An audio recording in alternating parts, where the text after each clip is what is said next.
right, PA number 12 CAD yen, it's a good one.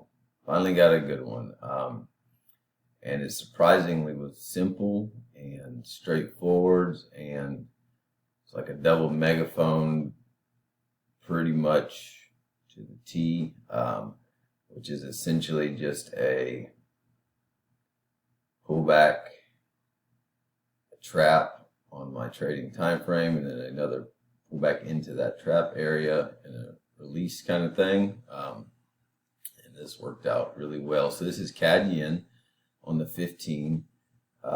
Been watching CAD yen for quite a while on lots of pairs. This was that big break last week. We had this pullback, and it traded today in Asia/London that I was not a part of this early this morning on the 7th. So I wasn't a part of any of that. Couldn't trade New York due to my job.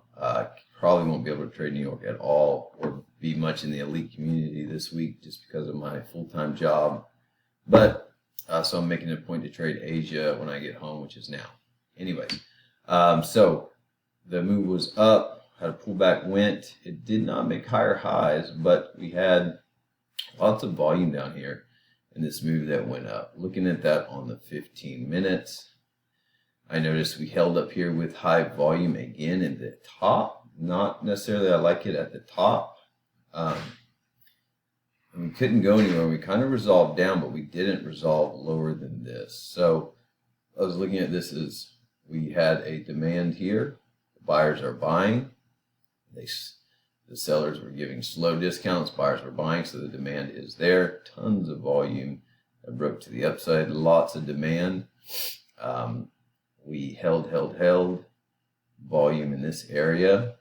And then we broke below essentially, but not really. Like I said, we didn't really make a lower low. That's where the volume started, got back to this price, and it started to roll over down here. And on my trading time frame, the 15 minutes, I got this kill of this last guy who started this push right here. Got this kill in a trap. So these guys are now trapped. So time frame X, trading time frame. So once this guy got killed, V formation, lopsided V, whatever we want to call it, trapped down there on my trading time frame. As this was pulling back, I dropped down to my time frame -1, and saw this piece coming in here. So here is my formation, lopsided V, trap. All these guys are trapped. There's a mini trap here. Nice support resistance. As this was coming back, this is where I was wondering, do I switch a lower time frame? And I did switch to a 1 minute just for a moment, just to see what it would look like, and it didn't look much different. I didn't really like on the 1 minute. I'm really trying to stay away from lower time frames, so I stayed back on the 5 minutes and said, this is my last guy who started this push. We tried here. That kind of concerned me. We tried here. It's like, man, we're not getting there yet, but it was just dragging. This looked like a first push, second push, third push, couldn't. And then we started to roll over.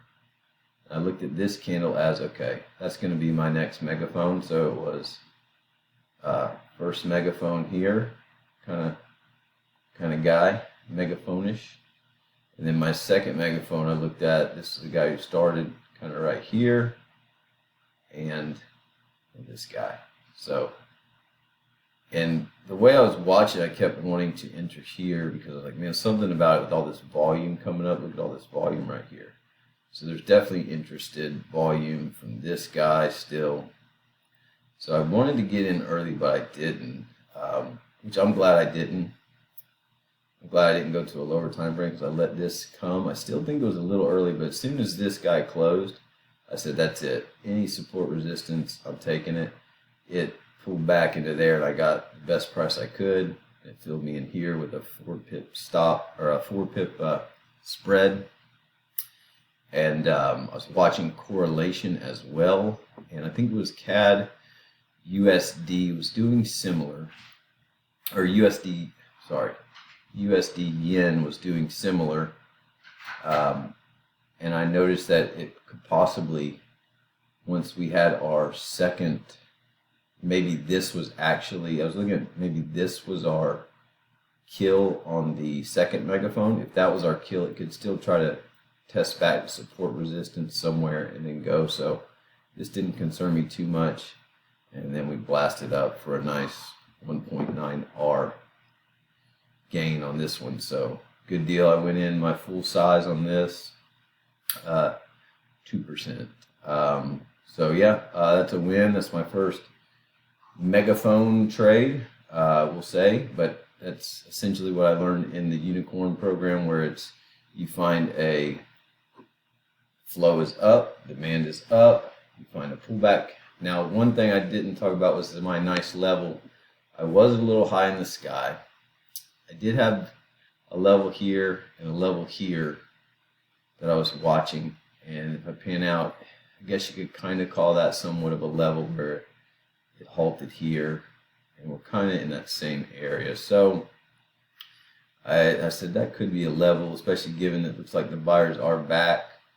And then, yeah, it worked out pretty flawlessly, pretty smooth, so happy. So that's a nice gain for the week. So we'll take it, and we'll keep looking for this right here. This seems to be, and yes, it's just one trade, but this seems to be a really good setup. You know, the megaphone, exactly what I learned in unicorn. So it's interesting. So here we go. All right.